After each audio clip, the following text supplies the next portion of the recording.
Republicans and Democrats put together the largest spending bill in the history of the world. President Trump suggests reopening the American economy by Easter, and new data emerges suggesting some good news on coronavirus. I'm Ben Shapiro. This is The Ben Shapiro Show.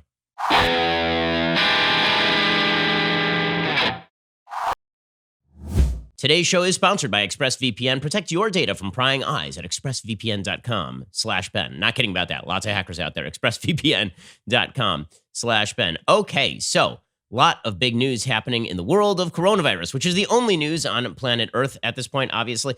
The biggest news, of course, is that very, very late last night, like early morning, the White House and Congress did strike a deal to deliver $2 trillion in government relief to a nation increasingly under lockdown, according to the New York Times. That $2 trillion in relief is only part of the spending here. The fact is that this, which is the biggest, it's not a bailout, but the biggest spending plan in the history of the world. I mean, not just the United States, in the history of the world, is only part of the deal here. The Treasury is also floating about $4 trillion in spending with regard to buying up commercial paper, buying up bank loans, and all of the rest. So what exactly is in this giant rescue bill? Well, a lot. So according to, first of all, I think it's important to note here that Nancy Pelosi to the last minute was insisting that her holding this thing up over the weekend was a good idea. And the Speaker of the House, Nancy Pelosi, she was on TV yesterday suggesting that the bill should have been held up over environmental concerns of all things. And great legislative leadership here from Nancy Pelosi. Basically, we end up with effectively a very, very close cousin to the deal that was rejected several times on Monday by the Democrats. Here was Nancy Pelosi just before the passage of this deal insisting the deal had to include environmental protections. Because I don't know about you, but when the entire world economy is on the brink of complete and utter disaster, the thing I am worried most about is forcing airlines to lower their carbon emissions. Here was Nancy Pelosi last night being an idiot. I do think that there is a whole concern in our country that if we're giving tens of billions of dollars to the airlines, that we could at least have a shared value about what happens to the environment. But that is that is an excuse, not a reason for Senator McConnell to go forward. Some of the other issues, like not fully extending family medical leave, not funding food stamps, I hope that will all change in the next few hours. But there are issues that are central to the well-being of America's families. Okay, I mean, priorities. The fact that this person was described as a legislative mastermind over the last year is insane to me. A person who surrendered to the squad and then proceeded to run a botched impeachment attempt and then, for no reason at all, held up a rescue package. By the way, it was the prospect of the passage of that rescue package that led to the single greatest jump in the Dow Jones Industrial Average in the history of the Dow Jones Industrial Average yesterday. It jumped over 2,000 points. Well, right now, at this hour, we're still waiting for Nancy Pelosi's go-ahead. She said that the new bipartisan agreement, quote, takes us a long way down the road in meeting the needs of the American people, but she didn't endorse it. She said House Democrats will now review the final provisions and legislative text of the agreement to determine a course of action. So she's still gumming up the works at least a little bit, but this thing appears to be a foregone conclusion at this point. So what exactly is in this thing? Well, there are a bunch of major spending provisions. Obviously, the New York Times has a rundown of some of the big provisions. They say the government will send direct payments to taxpayers. Lawmakers have agreed to provide $1,200 in direct payments to taxpayers with incomes up to $75,000 per year. By the way, it's an insane provision. The Democrats basically made it that if you make over $75,000 per year, you're going to have to pay that back to the government. So the government destroyed your job. The government destroyed your business. And now the government's going to sign you a check with the proviso that you have to pay it back if you make more than $75,000 per year. By the way, those are the people who make $75,000 per year who are probably in the long term going to be hit the hardest, not because they're the ones making the least money. Obviously, there are people who are making less money, but because those are the ones who are going to see the greatest gap between what they were making and what they are currently making, namely the difference between $100,000 and zero, as opposed to a person who's already on food stamps or welfare, or a person who's already on unemployment, or a person whose salary may drop from $60,000 to $35,000. If you drop from $75,000 to zero, that is actually a bigger drop. Now, again, that doesn't mean that poor people don't deserve the money. People who are poor do deserve the money. But the point is the people who are running the businesses are the people who are hiring the poor people. And a lot of those people are now being floated basically zero interest loans that are non-forgivable. According to the federal government, let's put it this way. If the Republicans had proposed this, everybody would be up in arms. Democrats proposed it. So, of course, it's no big deal at all. Families would receive $500 per child in an attempt to create a safety net for people whose jobs and businesses are affected by the pandemic. By the way, you get no money, none, if you earn more than $99,000 a year. So you get $1,200 in direct payments, up to $75,000 if you earn $75,000 last year, which, by the way, that's not what you're earning this year, not in this economy. So the means testing this stuff is very bizarre. Okay, and ending for people who earn more than $99,000 a year at all. So if you earned $100,000, you and your spouse, then presumably you make nothing. You go home with zero. Okay, unemployment benefits do grow substantially. They go to many more Americans. Lawmakers agreed to a significant expansion of unemployment benefits that would extend jobless insurance by 13 weeks and include a 4-month enhancement of benefits. That is not a grave change from over the weekend. Over the weekend, the Republicans were already proposing 3 months of extension of jobless insurance and enhancement of benefits. It has moved up by 1 month. Democrats wanted it to be 6 months. Really, Democrats wanted it to be permanent. The program was broadened to include freelancers, furloughed employees, and gig workers such as Uber drivers. So, those people need to make money as well, obviously. It's going to be kind of hard to tamp down exactly how much money those people were making in the first place. Small business will receive emergency loans, but only if they keep their workers. So if you're a small business and you're preparing for the future and you're saying to yourself, okay, we're not going to have the same customer base 2 months from now that we do now, which is obviously true, then you have to keep your workers in order to receive the loan in the first place, which again is a bizarre situation because it just means mass layoffs in 2 months. Instead of everybody being laid off right now and then receiving unemployment benefits and then being rehired as appropriate, instead, we are now forcing companies to continue to pay their employees who will then be hired at the first moment that is available. The bill provides federally guaranteed loans available at community banks to small businesses that pledge to not lay off their workers. The loans would be available during an emergency period ending June 30th and would be forgiven if the employer continues to pay workers for the duration of the crisis. But it's unclear exactly how the duration of the crisis is defined exactly. Senator Rubio worked with Democrats to create this program. He said the goal is to keep employees connected to their employers so that people aren't just having to stay home and aren't just feeling the stress of being laid off, but the uncertainty of whether they'll even have a job to go back to. But this doesn't alleviate that because, again, the minute that all of these restrictions are off and we go back to the world in somewhat regular fashion, those jobs are not going to exist anymore. I mean, let's be real about this. If you're in the cruise line industry and you're taking a bailout to keep all of your cruise line employees employed over the next 2 months, do you really think those people are going to be employed in month 3? The answer, of course, is no. They're not going to be employed in month 3 because at that point, I mean, they're going to get fired, right? I mean, the cruise industry is going to go the way of the dodo bird, at least for several years here. Distressed companies can receive government bailouts. They're not bailouts, guys. If you shut down a company and then you pay the company, that's not a bailout. But distressed companies can receive government money with strings attached. Loans for distressed companies would come from a $425 billion fund controlled by the Federal Reserve. An additional $75 billion would be available for industry-specific loans, including to airlines and hotels. By the way, that was sort of pretty much what was in the weekend bill the Democrats were whining about.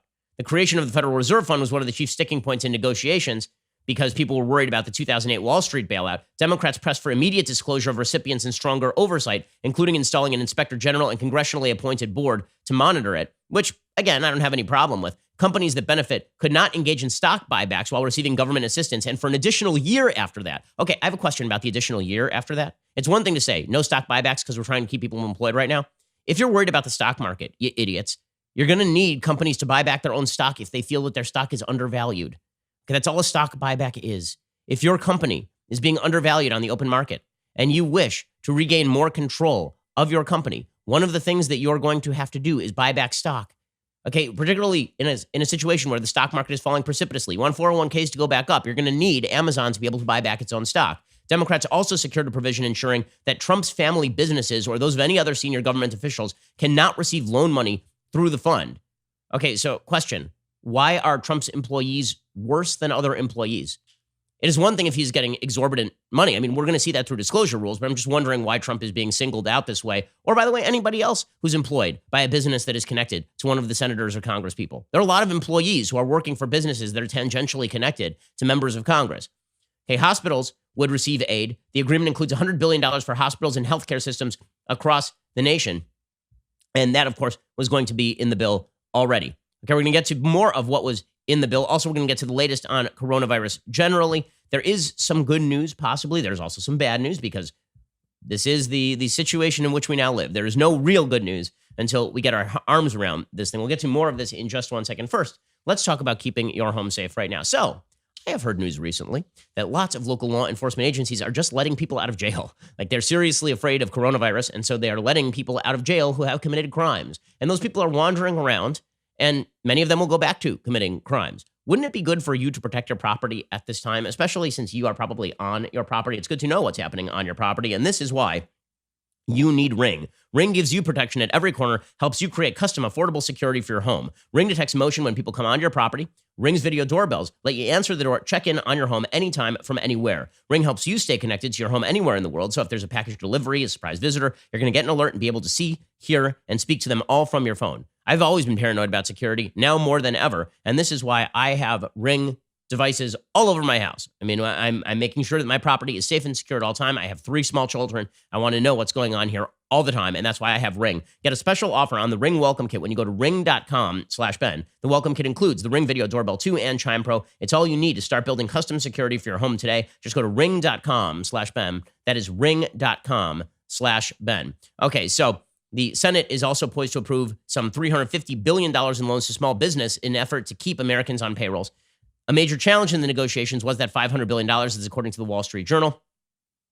The Treasury Secretary will have the authority to directly lend a slice of those funds. So not much changed over the weekend. It was just that Nancy Pelosi held this thing up for basically no reason, because we're always going to tack on more spending after this. Meanwhile, in other financial news, U.S. 3-month treasuries have now dipped below zero. We now have negative interest rates on 3-month treasury bonds, which is to say that the demand for bonds in the short term is extraordinarily high. Also, the Federal Reserve is currently attempting to push banks to lend. The way they do that is basically by charging banks to stow their money with the Federal Reserve. They're telling them, don't stow your money here, right? Go lend it out. The problem is, beyond the obvious, which is making sure that people who are already in hock because of the current shutdown don't get foreclosed upon, don't have their loans recalled. Aside from that, who's lending money to start a business at this point? Who's going to start a business in this climate? I mean, very, very difficult to imagine a lot of people who are looking to take out new loans from banks to start a business, for example. The problem right now is that the underlying economic issue is, in fact, the virus itself, and that is not going to be healed. So the government has done, at this point, basically what it appears it can do to hold everything in place for the moment. Now the question becomes, what's the next step? How do we get out of all of this? How do we move beyond what is going on right now? And key to that question is going to be how fast we get our arms around coronavirus itself. There is an open debate that is breaking out right now about just how deadly COVID-19 is. Okay, and that open debate is worth having because, again, the data that we have are insufficient. And we have to determine exactly what the risk levels are so we can determine exactly how fast people can go to work, how fast we can transition from a sort of Chinese lockdown style to a South Korean style with heavy testing and people working if they are healthy, how fast we can get a test that is available to check your antibodies to see if you've already had coronavirus and now you're immune to the virus itself. And so bottom line is that we are short on data. As data comes in, then we are going to know more about how fast we can get people back to work at this point. As I said, there may be some good news and there may not be some good news, and we just don't know at this point. So for the sort of pessimistic view on how deadly this virus is, there's a professor in Britain named Hugh Montgomery, and he put out a viral video explaining how deadly coronavirus is. This professor is an intensive care specialist based in London. Here is how he explained how deadly the pandemic could be. Normal flu, if I get that, I'm going to infect on average about 1.3, 1.4 people, okay, if there was such a division. Yeah. And if those 1.3, 1.4 people gave it to the next lot, that's the second time it gets passed on. By the time that's happened 10 times, I've been responsible for about 14 cases of flu. This coronavirus is very, very infectious, so every person passes it to 3. Now, that doesn't sound like much of a difference, but if each of those 3 passes it to 3, and that happens at 10 layers, I have been responsible for infecting 59,000 people. Okay, so the question is not, number one, the infection rate, and the second question is, what is the death rate? So in order to determine the death rate, the question is not how many people have died versus how many people have tested positive. The question is how many people have died compared to how many people have it. And that's a question we just don't know the answer to at this point. And the reason that we don't know the answer to that at this point is because so many people are asymptomatic, have had coronavirus, and then moved beyond coronavirus, may already be immune to coronavirus. There are a couple of articles today that talk specifically about this question. One is from an Oxford study. There's an Oxford study that just came out. So everybody has been citing a different study, the Imperial College study from Britain, that suggests there'd be like 2.2 million deaths in the United States if we just allowed everybody to run out and associate with one another. There's another study that has now come out modeling by researchers at the University of Oxford And the team at Oxford's Evolutionary Ecology of Infectious Disease Lab says that half of the UK may have already been infected with coronavirus. Okay, well, that would actually be good news. Everybody's freaking out. Oh, well, my God, that's great. No, that would be good news because the number of dead people compared with the number of people or number of people in ICUs compared with the number of people who have it in Britain would then be a much, much smaller number, right? The death rates would look, if this were the case, the death rates in Britain would look more like the flu and less like the sort of 1.3% death rate that we're seeing in the United States or the 10% death rate that we are seeing in Italy. If the modeling is confirmed in follow-up studies, this is according to New York Magazine, that would mean fewer than 0.01% of those infected require hospital treatment, with a majority showing very minor symptoms or none at all. According to this modeling, the coronavirus arrived in mid-January at the latest and spread undetected for over a month before the first cases were confirmed. Based on a susceptibility infected recovery model, a commonly used estimate in epidemiology, with data from case and death reports in the UK and Italy, the researchers determined that the initial herd immunity strategy of the UK government actually could have been sound, meaning they were saying, let everybody out, let everybody infect each other, then we have herd immunity. I'm surprised there's been such unqualified acceptance of the imperial model, said lead researcher Sunetra Gupta, referring to an academic report predicting up to 250,000 people in Britain could be killed if the government maintained its plan to suppress the virus but not get rid of it completely. As of Monday, 87 people in the UK had died from coronavirus out of a total of 90,436 tests. Some 8,000 were positive. The Oxford team is now working with researchers at the universities of Cambridge and Kent to begin antibody testing as soon as this week. Once there's antibody testing, we're going to know whether a lot of people have had this and are already immune, which is going to be an enormous, enormous change to the data. This will allow us to know exactly how dangerous this virus is, because we're flying blind a little bit as to how dangerous the virus is based on people who go in for tests are the people most likely to have symptoms. People most likely to have symptoms are the people most likely to go to the ICU. People who go to the ICU are the people most likely to die. So you have this very, very filtered system where the only people who are testing positive are the ones who are going in for the test. But this is asymptomatic, so it's possible a huge percentage of people have this. This is not the only article on this topic today, and this would be hopeful news. What you want right now is lots of people to have already had this and not even known, right? That is best case scenario, is tons of people already have it, already walking around with it, are already immune, and we didn't even know about it. That'd be best case scenario. We're going to get to more possible good news on coronavirus in just one second, because these economic problems, they're not going to be healed, right? We can hold place. We can tread water for the moment. We can't do it forever, right? We can't have the Fed floating negative interest rates forever without the dollar being completely undermined and people starting to lose faith in the full faith and credit of the United States. And there has to be an underlying economy for people to borrow on the back of. Otherwise, you basically have governments just borrowing from each other. And that right there is essentially a Ponzi scheme. Okay, we're going to get to more of the possible good news in just 1 second. First, let us talk about the fact that if there's something wrong with your car, you probably want to order parts online instead of going into a store. Right now, those stores are probably not even opening. I mean, we got to be engaged in social distancing and be at home anyway. So why exactly would you not order a part from rockauto.com? You should do this even when you can go to a store, but certainly when you can, rockauto.com is your best case solution. Rockauto.com has all the parts you're going to need, the specific part for your car. They have the same prices for specialists and for members of the general public, and they make it really quick and really easy. Also, their prices are fantastic. The rockauto.com catalog is unique, remarkably easy to navigate. They always offer the lowest prices possible rather than changing prices based on what the market will bear. For example, the Delphi FG 1456 fuel pump assembly for the 2005 to 2010 Honda Odyssey is $353.99. At Advance, it's only $216.79 at rockauto.com. So you're going to get it cheaper and you're going to get a better part than the sort of generic part that you might have to get off the shelf.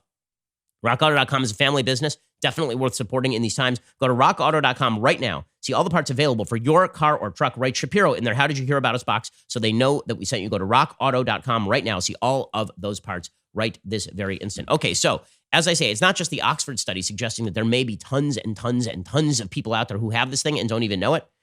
There are two doctors, professors of medicine at Stanford.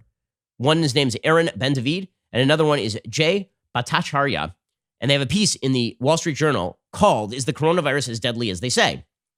They say fear of COVID-19 is based on high estimated case fatality rate. 2% to 4% of people with confirmed COVID-19 have died, according to the WHO and others. So if 100 million Americans ultimately get the disease, 2 million to 4 million could die.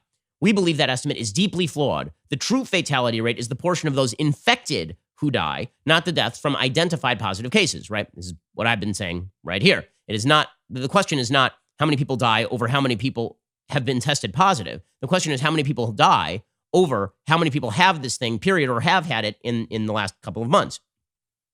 The degree of bias is uncertain because available data are limited. It could make the difference between an epidemic that kills 20,000 and one that kills 2 million people. If the number of actual infections is much larger than the number of cases, then the true fatality rate is much lower. That's not only plausible, but likely, say these two professors of medicine at Stanford. Population samples from China, Italy, Iceland, and the US provide relevant evidence. On or around January 31st, countries sent planes to evacuate citizens from Wuhan, China. When those planes landed, the passengers were tested for COVID-19 and quarantined. After 14 days, the percentage who tested positive was 0.9%.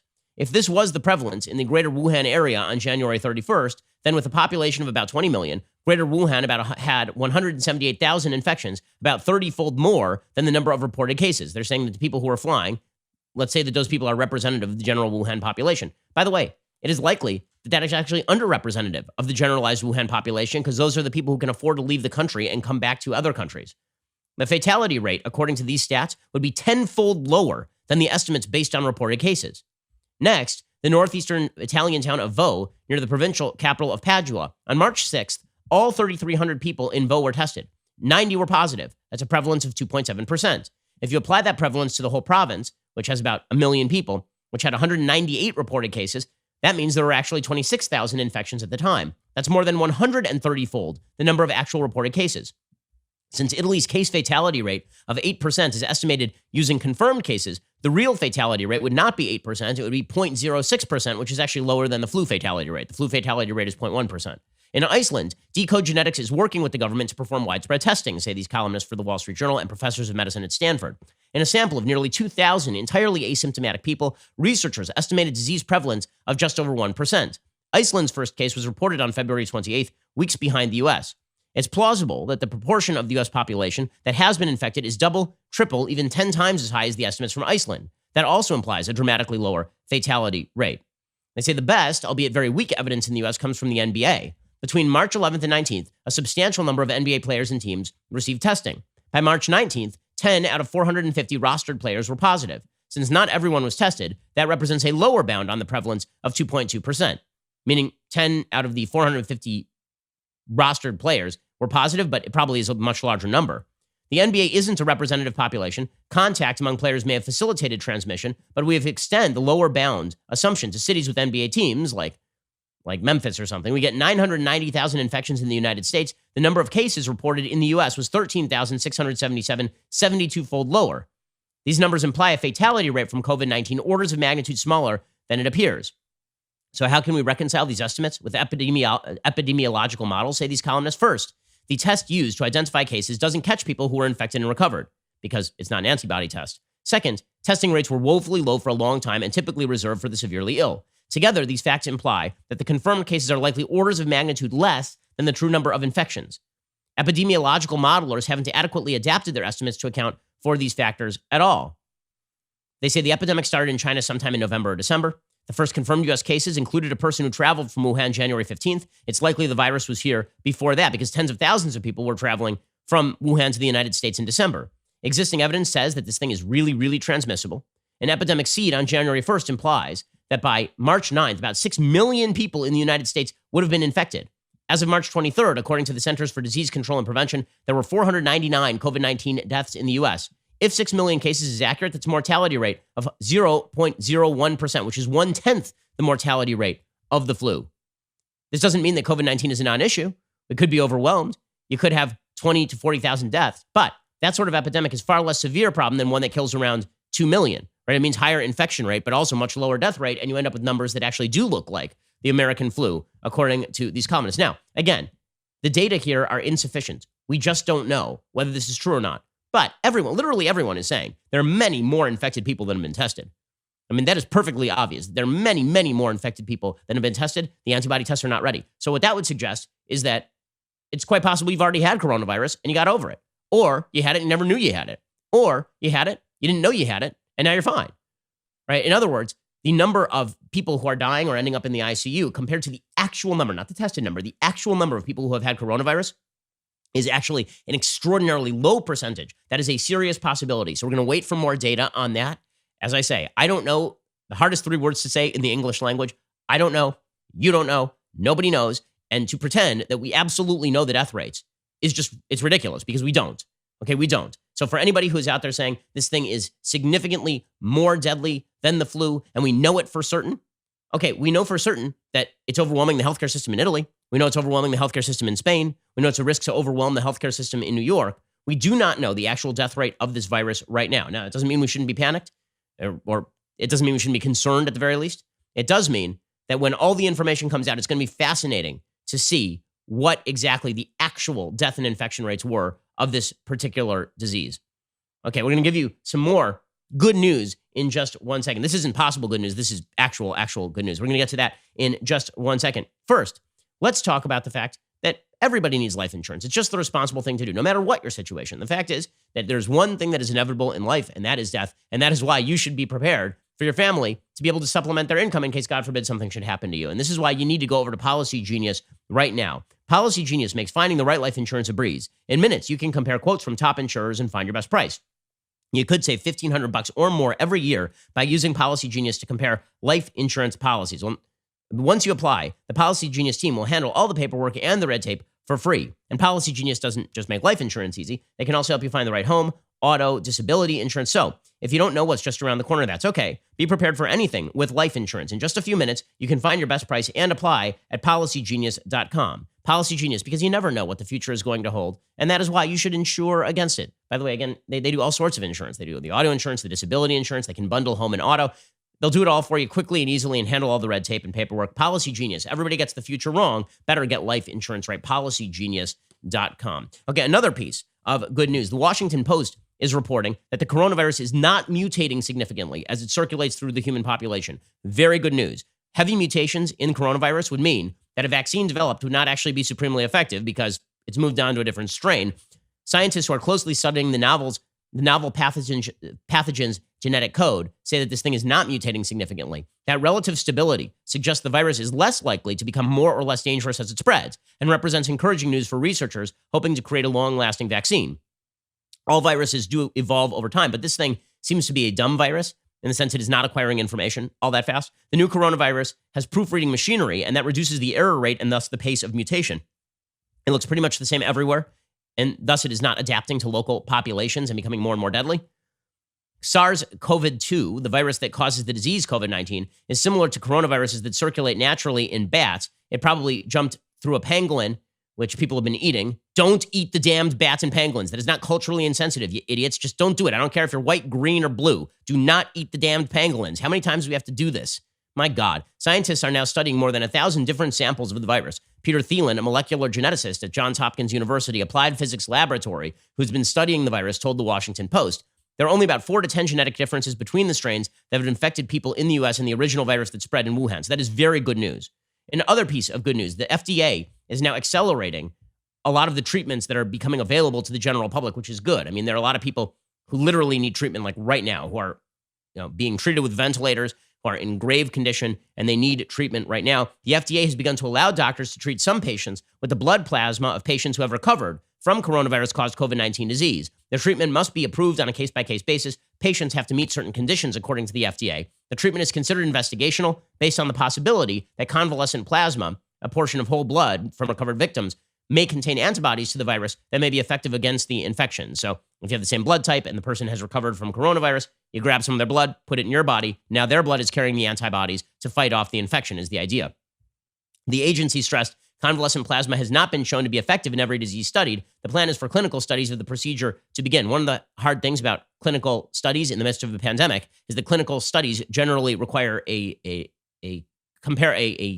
population, a control population, a population that is not going to get the treatment. How many people are going to volunteer to be part of a study where they're the control population? If you're in serious trouble, the last thing you want to be is part of the control population. You want the treatment.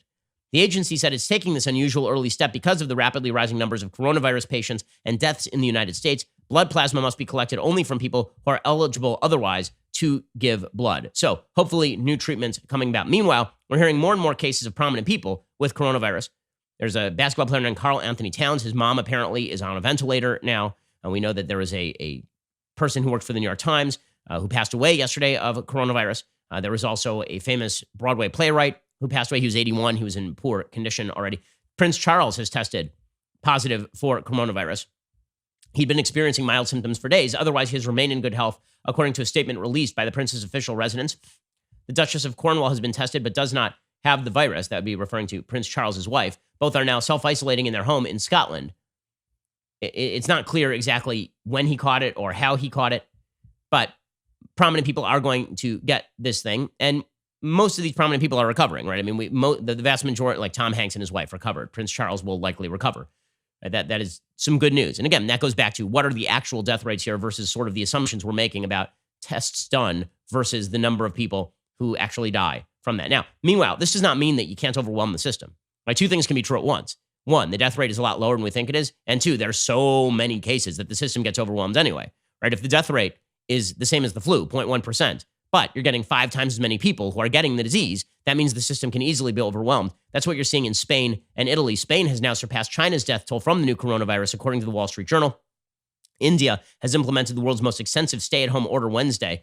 1.3 billion people locked down in India. I don't even know how you're going to enforce that because so many people there are gravely impoverished. How do they even get food? Absolutely unclear. Health officials in Spain reported 738 fatalities from COVID-19, the pneumonia-like illness caused by the virus, which is the steepest daily increase on a national death toll that has risen to 3,434, surpassing China's. Italy is leading by leaps and bounds. They've got almost 7,000 reported deaths in Italy. And again, they have a very high mortality rate from identified cases. And as I keep repeating over and over, I'm going to keep repeating it because it makes a difference to you as an individual. Your chances of life after acquiring coronavirus, by pretty much all available data, are a lot better than the percentages you're seeing in the press, simply because the only percentages available based on available data are the ones based on testing, and testing is not sufficient at this point. Here in the United States, we currently stand at 802 confirmed deaths from coronavirus out of 55,243 confirmed cases of coronavirus in the United States. Meanwhile, in New York, there's been a lot of concern about an astronomical surge. The White House is expressing growing alarm about the coronavirus outbreak in New York City, advising people who have passed through or left the city to place themselves in 14-day quarantine. Dr. Deborah Birx pointed this out. She says, and so did Anthony Fauci. They said anyone who leaves New York should be self-quarantined for 14 days at this point. You got to treat New York like it's basically an epicenter of the disease. Here are Drs. Birx and Fauci talking about self-quarantining. To everyone who has left New York over the last few days, because of the rate of the number of cases, you may have been exposed before you left New York. And I think, like Governor DeSantis has put out today, everybody who was in New York should be self-quarantining for the next 14 days to ensure that the virus doesn't spread to others, no matter where they have gone, whether it's Florida, North Carolina, or out to far reaches of Long Island. Okay, so obviously New York City has trouble. We are starting to see, New York, by the numbers, is indeed an epicenter of this virus. If New York were a country, I believe it'd be number 5 on the list of places in which deaths have occurred thanks to coronavirus at this point. With that said, obviously Andrew Cuomo is livid about this. He says, we haven't flattened the curve. Everybody keeps going out. We got to stop this thing. Here is the governor of New York. Flatten the curve, flatten the curve. We haven't flattened the curve, and the curve is actually increasing. That means the number of hospital beds, which is at 53,000 beds, 3,000 ICU beds. The anticipated need now for the height of the curve is 140,000 hospital beds and approximately 40,000 intensive care unit beds. Cuomo also says, when the federal government says they're sending us 400 ventilators, and that's true, apparently they're sending more than that, but 400 ventilators is what Mike Pence has said. He says we need 30,000 ventilators. Here's Cuomo complaining about the lack of ventilators being provided by the federal government. FEMA is sending us 400 ventilators. These are on the news this morning. We are sending 400 ventilators to New York. 400 ventilators? I need 30,000 ventilators. You want a pat on the back for sending 400 ventilators? What are we going to do with 400 ventilators when we need 30,000 ventilators? You're missing the magnitude of the problem, and the problem is defined by the magnitude. Okay, I just have one question. So the media have been treating Cuomo as though his leadership has been absolutely stellar in New York. I'm just wondering what exactly the leadership has constituted that is vastly different from, say, Gavin Newsom in California. The only difference is that Gavin Newsom hasn't been widely complaining about President Trump over and over and over. Right? The New York Times has an article says how Cuomo, once on the sidelines, became the politician of the moment. With his coronavirus briefings, Governor Andrew Cuomo has emerged as an authoritative voice in the crisis. I have a question. Why? Like, really, a serious question. Why? Like, his pressers are informative. I don't know that they're any more informative than the White House's pressers. All it seems to me is that the media are very happy that Cuomo keeps yelling at the White House. But I'm just wondering, like, he's the governor of a state. Does he think that President Trump just snaps his fingers and then the ventilators magically appear? Is anyone, like, it's a source of grave irritation to me when members of the media suggest that if only we just did what Cuomo said, if we just nationalized the factories, that overnight Ford, which produces cars, would start producing hundreds of thousands of ventilators. If only that magic man, Andrew Cuomo, were in control of the government and used the power of the federal government, ventilators would magically begin appearing, pop out of nowhere, using the Star Trek replicator in New York City hospitals. That's not the way any of this works. And the fact that Cuomo is shouting about this and asking for more things and that Trump is giving them as they come in. I mean, this is why you see, even Cuomo will basically say this, right? He on the one hand, he'll say, what are they bragging about 400 ventilators? We need more. And then he'll be like, and yes, they also give us everything we need. There's literally video of him talking about, like, whenever we talk with the feds, they basically give us what we ask for so far as they are capable of doing.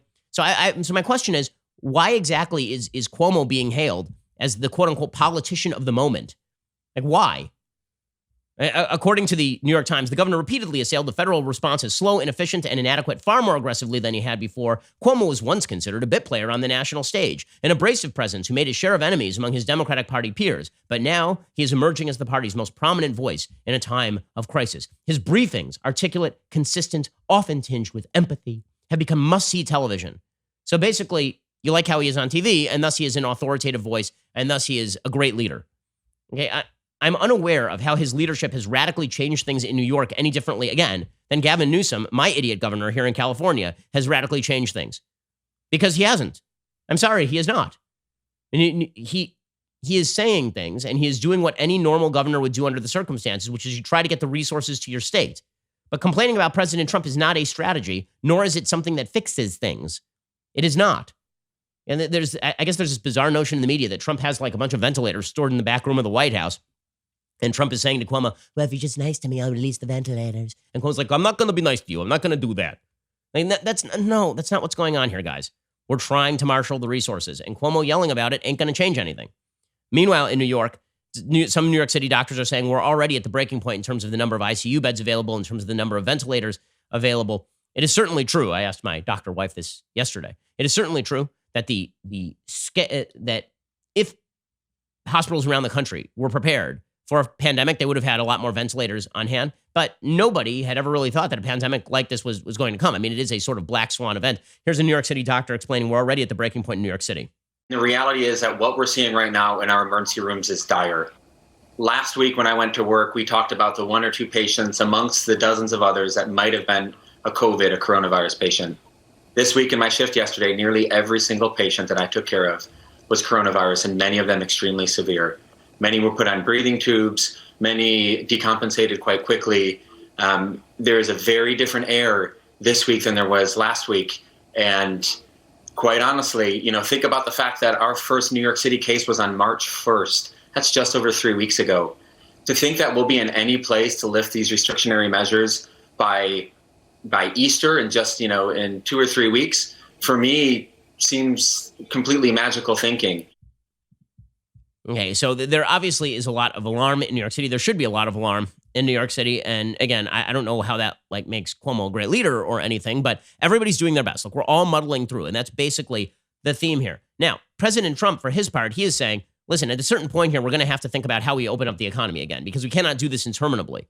And people were getting very angry at Trump yesterday about this. How could Trump say this sort of stuff? How could Trump talk about reopening the economy when we haven't even reached the peak yet? And the answer is you have to talk about it before we reach the peak. We have to have some metric of how we go back to work. That metric has to be established. Now, that does not mean, I've been saying this for a long time, that does not mean a date certain. It doesn't mean you say, we're all going back to work May 1st. We don't have the data for that yet. What we do need is a formula from the federal government for exactly what boxes need to be checked so that we can start going back to work. We're going to get to this in just 1 second. The strategy of how we go back to work and how we make all of this happen. But first, if you haven't had a chance to see some of our new content, we have a new thing. It's called All Access Live. You should head on over to dailywire.com and check it out. Jeremy Boring and I kicked it off last week. All the other hosts have done live streams over at dailywire.com. I did one on Monday. It was great fun. I literally sat here in a short sleeve shirt. I know they exist. I wear them and played some music for y'all. And we all hung out together, took some questions. It was a lot of fun. All Access Live is a lot more laid back than our normal programming. It's less focused on bringing you news and information, more about just hanging out with you at the end of a long day and hanging out together since we are all locked up in our homes at this point. I think it's coming from a positive, heartfelt place, and I think everybody is enjoying it a lot. The show is intended for All Access members in the long term, but right now, during the national emergency and this time of sort of social isolation, we've opened it up to all of our members, and in doing so, we've accelerated the launch. So please let us know what you think of it. If you're around at 8 p.m. Eastern, 5 p.m. Pacific tonight, join us on All Access Live over at dailywire.com. Do we know who's hosting it tonight? It was Noel's last night. So I assume that I guess Matt Walsh is doing an All Access Live tonight. So you can hang out with Matt and get your morose and depressing answers from Matt Walsh, as well as religiously strict answers from Matt Walsh tonight over at dailywire.com. You should join us. It really is a party, at least as much of a party as it can be in the midst of a global pandemic. Come hang out with us over at dailywire.com. We are the largest, fastest growing conservative podcast and radio show in the nation.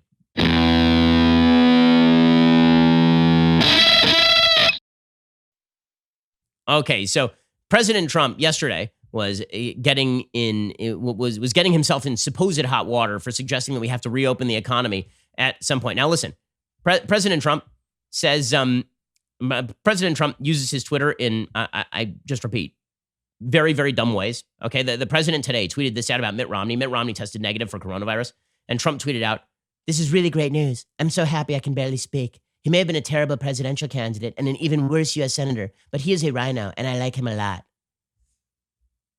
Really, really, presidential leadership right there. The solid stuff. Like, shut down the Twitter. Shut it down, okay? It's not helpful. It's just not helpful at all. But with that said, did President Trump do anything wrong when he suggested that he wants us to go back to work? That he would like to see an end to this thing? No, I mean, I think that makes perfect sense. President Trump said yesterday that shutting everything down is one of the most difficult decisions he's ever made. Well, it should be. It's the most consequential economic decision in the history of mankind. So yeah, I would assume it's one of the most difficult decisions he's ever made. Here's President Trump yesterday. A few people walk into the Oval Office, say, "Sir, we have to close up the country."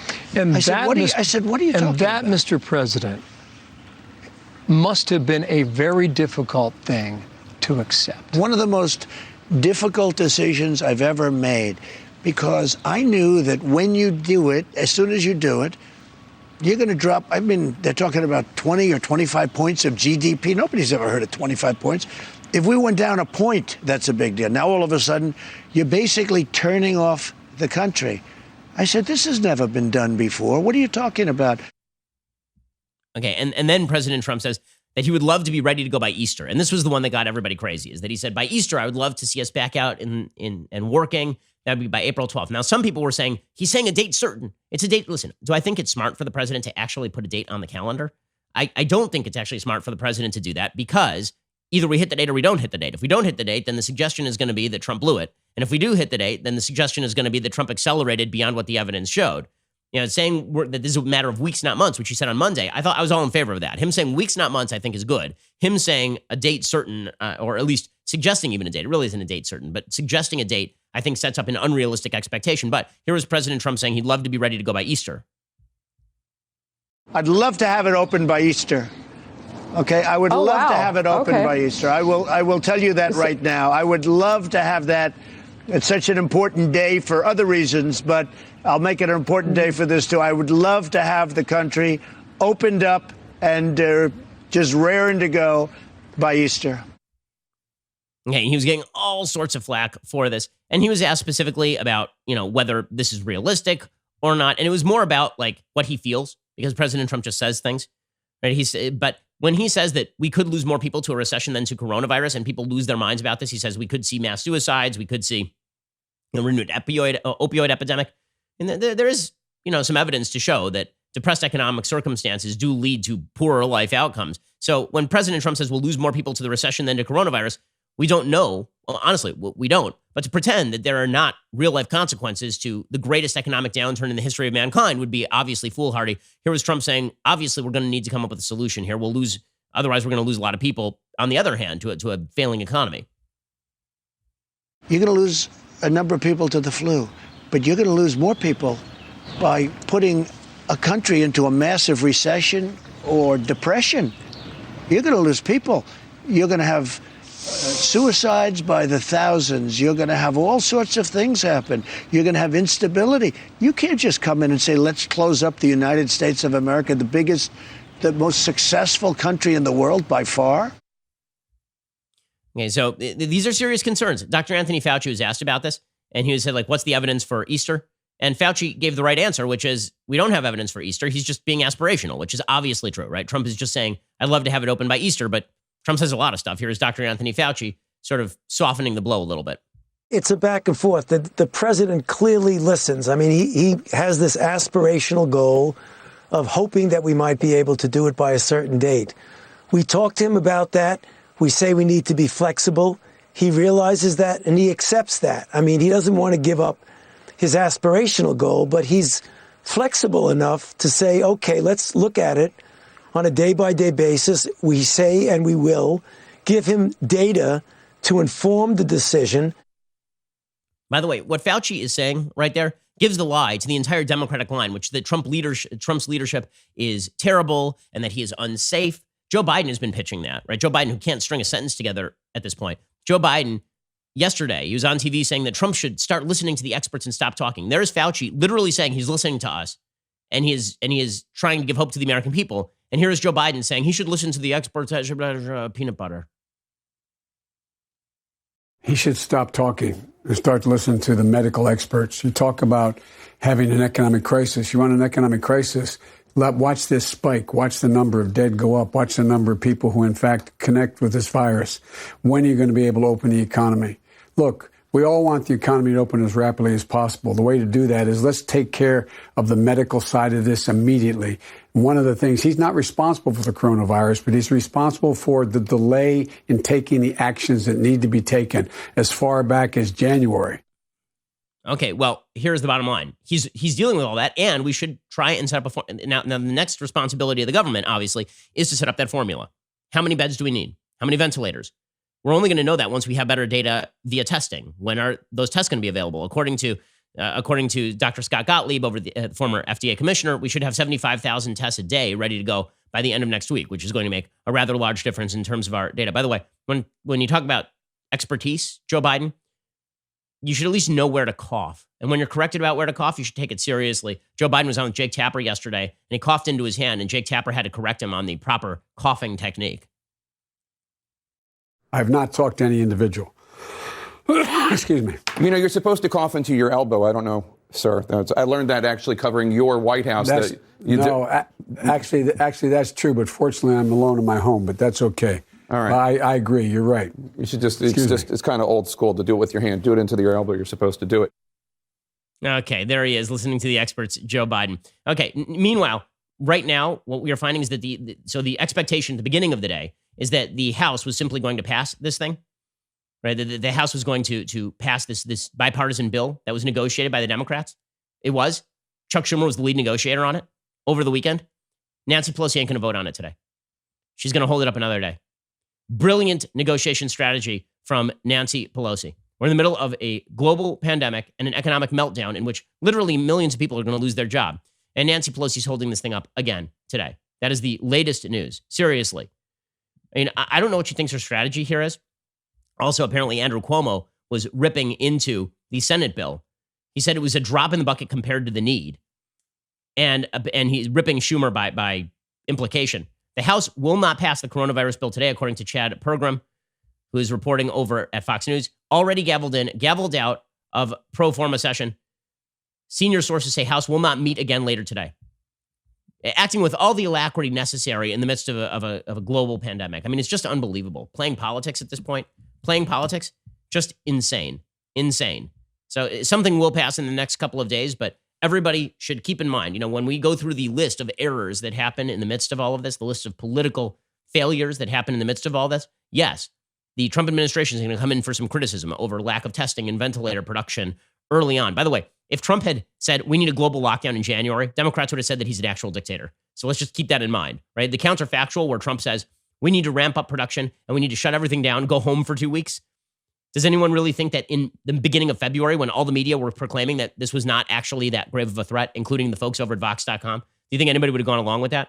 With that said, that was a failure. Now we are experiencing the failure that attends to a Democratic Party that is much more driven by pleasing its radical base on environmental issues than on saving the economy. Okay, time for a thing that I like, and then we'll do a quick thing that I hate. So things that I like. As you all know, we're really grateful for our sponsors here over at dailywire.com. One of our chief sponsors is Birch Gold. If ever there has been a time to think about diversifying into gold, now might be the time. Goldman Sachs is actually encouraging people to diversify into gold. I had a chance to sit down late last week with a spokesperson for Birch Gold, and here is what that sounded like.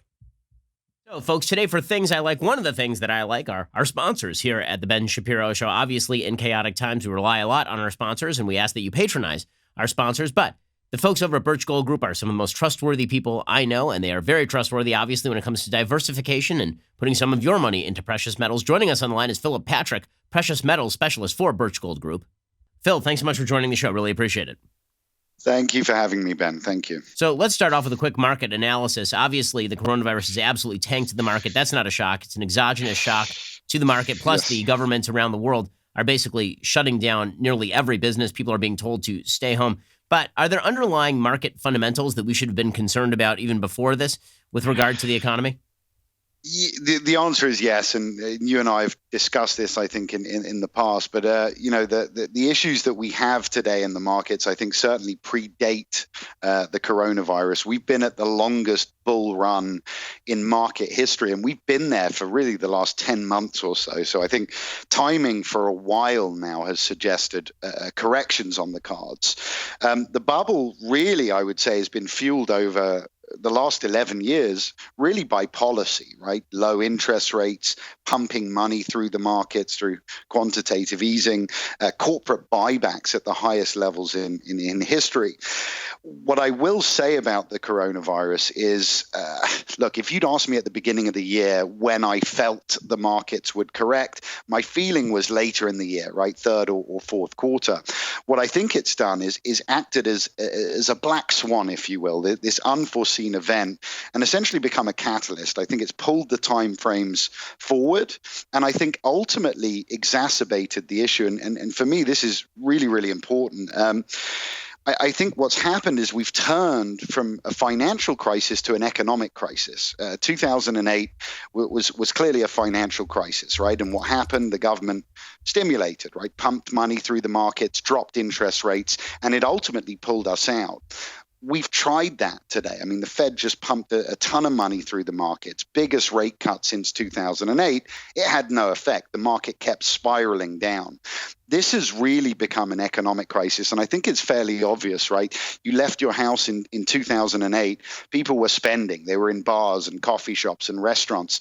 Today, it's a ghost town here in the United States and globally.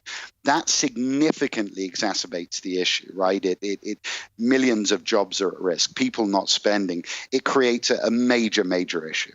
We're speaking with Phil Patrick. Title is Precious Metals Specialist for Birch Gold Group. So, Phil, where do you think stocks go from here? There's sort of a consensus that the bottom has not been found yet, although who the hell knows? Because I thought the bottom was at 23,000. Now it's been dropping below 20,000. It's bouncing around 1,500, 2,000 points a day. It's really difficult to tell where the bottom of the market is, and to tell people to buy stock in a volatile market is always a difficult thing. So where do you think the stock market is going? Yeah, I mean, you hit the nail on the head. It's very, very difficult to predict because, quite frankly, we haven't been in this territory at least for 100 years, I would say. So it's tough to predict. What I can say is just looking at things, this could potentially be the tip of the iceberg. We look at the 2008 crash, right? Back then, at its high point, the Dow dropped 50%. We're down today roughly from the highs about 30%.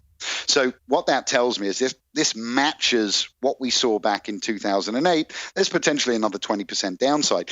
My concern, however, is this could be, and we sort of addressed this a moment ago, but it could be much, much worse than 2008. And something I look at, and I think I've mentioned before on the show, is cyclically adjusted PE ratios, price to earnings ratios, even with the downside that we've seen, the cyclically adjusted price to earning ratio is roughly about 23 today. The historical average sits at about 16. What that means is if we just go to an average multiple in the markets, it puts us down 31% from where we are today. And that's just an average. In theory, depending on how bad this gets, how long it takes us to get out of this, it could be much, much worse. And to reiterate a point, what tools do we have available? We've shot our bullets and they're not working. We don't have the same tools to pull us out like we did back in 08. Will this be a 3 to 5 year recovery like we saw back in 08? Or will it be a 25-year recovery like we saw during the Great Depression? The answer is nobody knows, but it doesn't look good. So, Phil, where do you see gold prices going from here? Conversely, obviously, as the market sinks, a lot of people have been looking for a safe haven in gold. Where do you see the gold price going? Look, right now, I think pricing is still relatively low, right? Everyone looks shorter term, but I think you've got to pull it back. Gold today in the $1,400 range. Back in 2011, so after the 08 crash, gold and silver went on a bull run and they hit their peaks in 2011. Gold back then was trading close to, it was in the mid to high $1,900 range. We're at $1,400 today, or in the $1,400 range.